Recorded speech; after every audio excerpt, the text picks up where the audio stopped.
무릎 관절염이 있다면 의사 선생님이 스쿼트 같은 운동을 완전히 금지했을 가능성이 높습니다.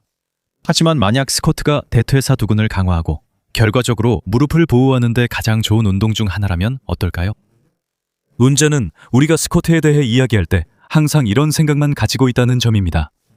하지만 이것은 사실이 아닙니다. 스쿼트를 하는 방법은 여러 가지가 있고 훨씬 더 쉽고 여러분의 상황에 더 잘 맞는 방법들도 많습니다. 여러분이 무릎을 완전히 안전하게 강화할 수 있도록 그리고 근육을 향상시키는 최고의 도구 중 하나를 포기하지 않도록 하기 위해서입니다. 그리고 오늘 여기서 제가 여러분께 그것을 가르쳐 드릴 것입니다. 90살의 노인과 5살의 어린이도 집에서 아무 문제 없이 할 수 있는 6가지 다른 스쿼트 변형 동작을 알려드리겠습니다.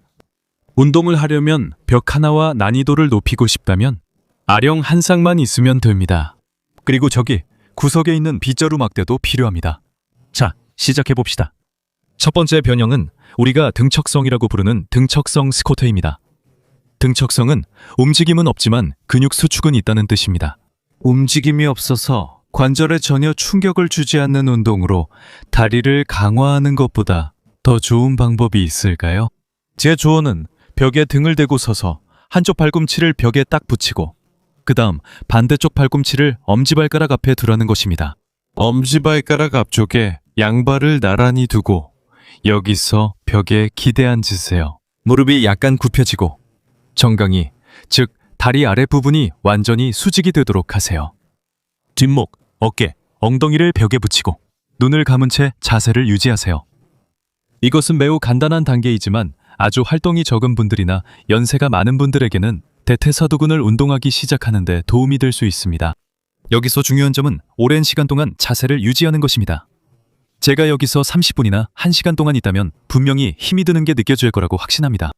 하지만 이 운동은 강도가 매우 낮기 때문에 거의 힘든 점을 느끼지 못합니다. 너무 걱정하지 마세요. 이 단계가 쉽다면 여러분 수준에 맞는 다양한 운동 방법도 함께 알아보겠습니다. 좋아요. 이제 엉덩이를 벽에 쏟대고 다음 동작을 해봅시다. 한쪽 발을 앞으로 내딛고 반대쪽도 조금 더 나아갑니다. 다시 앉아보면 벽이 훨씬 멀어진 걸 알 수 있습니다. 엉덩이가 의자에 완전히 닿을 때까지 손을 사용해서 앉는 것을 추천합니다. 여기서 발을 더 앞으로 내밀면 무릎을 더 굽힐 수 있습니다. 두 번째 변형 동작으로 넘어가겠습니다. 이번에는 45도 굴곡입니다. 여기서는 상황이 그렇게 간단하지 않습니다. 그렇죠? 이제는 장난칠 수 있는 분위기가 아니에요. 저는 몇 초만 해도 대퇴사두근 앞쪽 전체에 근육 수축이 느껴지고 근력이 있다는 걸 알 수 있습니다. 참고로 이 운동은 항상 맨발로 해야 합니다. 그래야 발이 미끄러지지 않고 발바닥이 바닥에 잘 밀착될 수 있습니다. 공원이든 타일 바닥이든 어디든 괜찮습니다. 목덜미와 어깨를 뒤로 두고 기댄 상태에서 45초에서 60초 정도 유지합니다. 한 세트를 마치면 휴식을 취하고 두 번째 세트를 하고 그 다음에 세 번째, 네 번째 세트를 진행합니다. 저는 항상 하루에 최소 한 번 60초씩 4세트를 하는 것을 추천합니다. 저는 여기서 이미 30초 정도 말하고 있는데 보시다시피 이 대퇴사두근이 조금 더 쓰이고 있다는 게 느껴집니다. 예전에는 농담처럼 느껴졌던 것이 이제는 그렇지 않고 더 강도 높게 운동할 수 있게 해줍니다. 이 단계도 당신에게는 너무 쉬울 수 있다고 상상해봅시다. 괜찮아요. 걱정하지 마세요. 당신을 위한 또 다른 동작이 있습니다. 아주 조금만, 정말 조금만 앞으로 발을 내딛어 보세요. 다시 손으로 짚고 엉덩이를 벽에 대세요. 이게 진짜 3단계일 수도 있겠어요. 여기서는 다리를 45도 각도로 드는 대신에 내가 하는 걸 봐요. 다리를 내리고 90도로 듭니다. 엉덩이는 벽에, 어깨와 목덜미도 벽에 기대세요. 여기서는 상황이 많이 달라지죠. 그렇죠? 지금 겨우 10초 정도 지났는데도 허벅지 근육에서 아주 강한 수축이 느껴집니다. 1분을 버틸 수 있을지 모르겠어요. 여기서 우리는 제가 말했듯이 30초, 45초, 60초씩 세트를 할 수 있고 항상 그 사이에 휴식을 취해야 합니다. 그리고 다시 한번 2단계에서 등척성 운동을 합니다. 저는 항상 운동이 끝난 후에 바로 설 수 있도록 옆에 의자나 테이블을 두는 것을 추천합니다. 왜냐하면 무릎이 너무 피곤해서 일어나기가 정말 힘들 수 있기 때문입니다. 그래서 안전을 위해 의자나 지팡이, 테이블 또는 도와줄 사람이 있으면 좋습니다. 그리고 당연히 2단계는 연세가 많으신 분들에게는 권장되지 않으며 오히려 운동 능력이 조금 더 높은 분들에게 적합합니다. 좋습니다. 우리는 대퇴사 두근의 근육 수축을 무릎의 움직임 없이 등척성으로 훈련하는 두세 가지 변형 방법을 살펴보았습니다. 더 높은 난이도로 나아가기 위해서는 우리가 말하는 등장성 운동, 즉 움직임을 도입해야 합니다. 그럼 다시 처음 자세로 돌아가겠습니다. 벽에 내 발꿈치를 대고 발꿈치를 엄지발가락 앞에 두고 이 자세를 유지합니다. 보면 이미 스쿼트를 시작했지만 무릎에 실제로 강한 충격이 가해지지 않았다는 걸 알 수 있습니다. 그렇다면 스쿼트의 진짜 문제는 무엇일까요?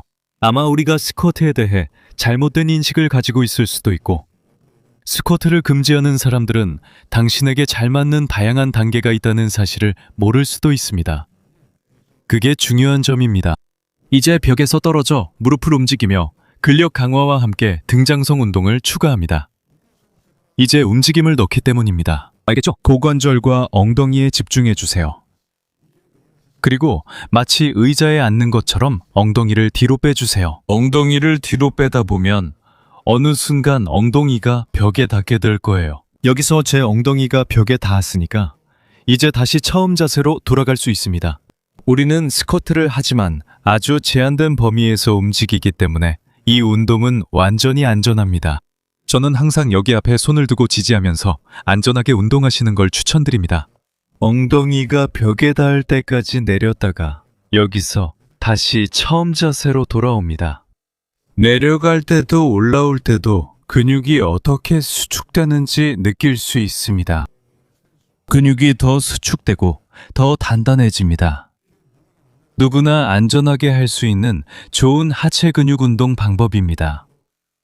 스쿼트를 하면서 아마 당신의 의사도 가능하다고 생각하지 못했을 수도 있습니다. 여러 가지 회색 단계, 다양한 가능성이 있습니다. 당신에게 가장 잘 맞는 것을 선택하기만 하면 됩니다. 그리고 이게 너무 어렵다면 괜찮아요. 한 발짝 뒤로 물러설 수도 있습니다. 그러면 무슨 일이 일어날까요? 엉덩이가 벽에 더 빨리 닿게 되고 움직임이 더 제한됩니다. 좋아요. 더 난이도를 높이기 위해 앞으로 더 나아갈 수 있습니다. 스쿼트를 할 때는 더 이상 30초, 45초, 60초처럼 등척성 운동에서처럼 시간을 재지 않습니다. 여기서는 반복 횟수로 운동합니다. 벽을 터치하고 떨어질 때 하나, 다시 터치하고 떨어질 때 둘. 이런 식으로 반복해서 셉니다. 10까지 도달하면 한 세트가 끝난 것이고, 하루에 최소 한 번은 10개씩 4세트를 완성해야 합니다. 그래서 여기서 중요한 점은 자신에게 잘 맞는 난이도를 선택하고 그 난이도를 꾸준히 반복하는 것입니다. 그리고 결국에는 이 영상으로 다시 돌아와서 난이도를 다시 확인하고 레벨을 올리는 것입니다. 더 많은 변형들이 있지만 그 전에 말씀드리고 싶은 것은 우리는 운동을 더 어렵게 만들 수 있고 무게를 통해 난이도를 높일 수도 있다는 점입니다. 예를 들어 제가 이 덤벨을 들고 45도 각도로 등척성 스쿼트를 하면 더 큰 저항이 생기고 대퇴사두근에 더 많은 자극이 가해집니다. 제가 무게를 들고 엉덩이를 뒤로 빼면서 등장성 스쿼트를 하면 당연히 제가 조금 더 멀리 있게 됩니다. 당연히 이렇게 하면 운동의 저항이 증가하고 더 어려워집니다.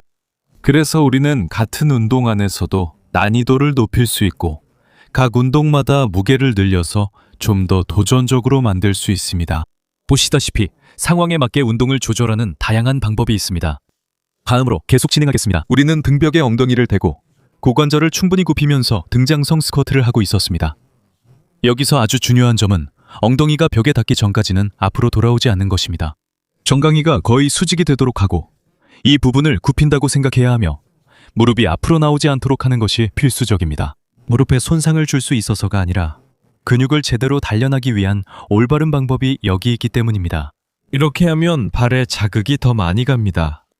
만약 엉덩이를 벽에 대는 게 잘 된다면 그리고 난이도를 더 높이고 싶다면 그럼 4단계, 5단계 그런 식으로 진행하면 됩니다. 발을 조금만 앞으로 내밀고 너무 많이는 아니고 다시 반복합니다. 고관절을 굽히면 여기서 거의 60도 정도로 굽혀집니다. 다시 처음 자세로 돌아가서 손을 앞에 두는 대신 허리 양옆에 두고 뒤를 터치한 다음 앞으로 나아갑니다. 이렇게 해서 이 동작을 10번 반복하면 되는데 아주 쉽습니다. 다시 한번 발가락으로 조금 앞으로 나아가서 아래로 내려갔다가 돌아오고 아래로 내려갔다가 돌아옵니다. 등을 뒤로 내리는 등장성 운동을 할 때는 무릎이 안쪽으로 모이지 않도록 주의해야 합니다. 이것은 가장 흔하고 위험한 실수 중 하나입니다. 올바르게 하려면 항상 발끝을 바깥쪽으로 잘 벌려서 두는 것을 추천합니다. 이렇게 하면 무릎이 보시다시피 바깥쪽으로 가게 되고 안쪽으로 꺾이는 경향이 없어집니다. 걱정 마세요. 무릎을 많이 굽히지 않아도 괜찮아요. 그리고 지금 바로 적용해서 개선할 수 있는 아주 중요하고 좋은 팁을 하나 알려드릴게요. 양손을 허리에 얹고 벽에 살짝 닿으며 스쿼트를 해보세요. 이 동작이 익숙해지면 더 어려운 동작도 시도해보세요. 이제 다시 조금 더 앞으로 나아가면 더 이상 엉덩이가 벽에 닿지 않습니다. 이제는 벽에서 너무 멀어졌죠? 이제 우리가 할 일은 두 손을 앞으로 모으고 주먹을 서로 맞대고 팔꿈치는 바깥쪽으로 향하게 하는 것입니다. 그리고 내려갈 때 팔꿈치가 무릎에 닿도록 해주세요. 이렇게 하면 무릎이 안쪽으로 모이지 않도록 항상 확인할 수 있습니다. 그리고 우리는 점점 난이도와 깊이가 높아지는 것을 볼 수 있습니다. 스쿼트의 깊이를 연습하는 아주 간단하고 안전한 방법입니다. 이 변형에서도 제가 좋아하는 건 약간의 무게를 손에 들고 손 사이에 두어 기준점을 잡는 것입니다. 팔꿈치가 무릎에 닿고 다시 올라옵니다. 이 방법의 장점은 무릎을 과하게 굽히지 않고 항상 매우 안전하게 운동할 수 있다는 것입니다. 좋아요. 이제 마지막 단계가 잘 맞는다고 상상해보세요. 통증이나 불편함 없이 10회를 할 수 있다면 말이죠. 이제 우리는 막대를 어깨 뒤에 두고 완전한 맨몸 스쿼트로 넘어갈 수 있습니다. 여기서 막대를 조금 맞추고 같은 동작을 반복합니다. 이제는 등기를 전혀 건드리지 않고 무릎도 스스로 잘 조절되고 있습니다. 더 이상 팔꿈치로 무릎을 만질 필요가 없고 가능한 한 깊게 내려갑니다. 더 깊게 내려가면 좋고 높아도 괜찮아요. 중요한 것은 당신이 잘 이해하는 것이라 생각합니다. 물론이죠. 스쿼트는 당신의 능력에 최대한 맞게 조절할 수 있어야 하고 단지 누군가 하지 말라고 했다고 해서 포기해서는 안 됩니다. 왜냐하면 의료계에 있는 대부분의 사람들은 우리가 다양한 난이도에서 접근할 수 있다는 사실조차 모르기 때문입니다. 그리고 그게 핵심입니다. 흑백 논리는 없습니다. 운동을 해야 하나 말아야 하나 이런 건 없어요. 당신에게 맞는 여러 중간 단계가 존재하고 그것들이 올바르게 할 수 있도록 도와줍니다. 여러 스쿼트 변형을 살펴봤으니 마음에 드는 동작을 선택할 수 있게 다시 정리하겠습니다. 우리는 등받이에 기대어 무릎을 약간 굽힌 채 벽에 기대는 등척성 운동으로 시작했고 점차 무릎을 더 굽히며 동작을 발전시켰습니다. 여기에는 60도, 여기에는 90도가 있습니다. 이게 괜찮으신가요? 그렇다면 등척성 운동으로 시도해 볼 수 있습니다. 발은 어깨 너비로 벌리고 발끝은 바깥쪽을 향하게 합니다. 고관절을 굽혀 벽에 엉덩이가 닿을 때까지 내려갔다가 다시 올라옵니다. 이게 괜찮으신가요? 조금 더 앞으로 나아가 괜찮으신가요? 엉덩이가 벽에 닿지 않을 때까지 천천히 앞으로 이동하세요. 이 경우에는 더 깊은 스쿼트를 제한하기 위해 손을 앞으로 내밀 수 있습니다.